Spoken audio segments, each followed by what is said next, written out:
Scope changes in contract award, one of my favorite bugbears. This is a case that we touch on certainly in the program. Thompson Brothers and Wetaskiwin, City of Wetaskiwin. Again, it's pretty straightforward.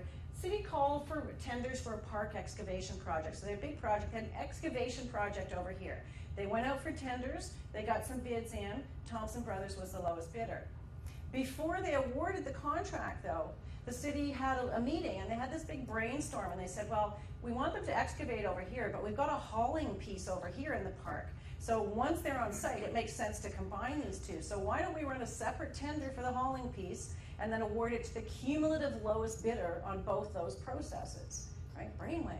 So they went to Thompson and they said, we have this second process for the hauling work. Are you interested in submitting? And Thompson said yes.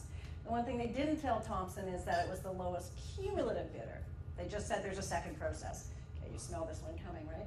So Thompson Brothers did bid on the second tender. Also a company named Central Services bid. Now Central Services had been high on the excavation because it wasn't their core work, but very low on the hauling piece because that was their core kind of business. So cumulatively, Central ended up being the overall cumulative low bidder, awarded to Central Services for both pieces of work. Thompson's like, wait a minute, what? There was a public opening. I know I was the lowest on the first, right? So takes it to court. And the court said contract award was not responsive to the tender process.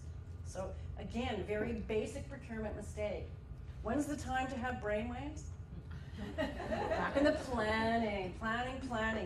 Underpinning our entire program is this concept that proper procurement planning pays off tenfold downstream. You cannot give that piece short shrift. You have to really think about, you know, the aggregation. Do we have other projects we can lump together? Should we be separating them out to do some capacity building? Those are all the things to think about in the planning stage.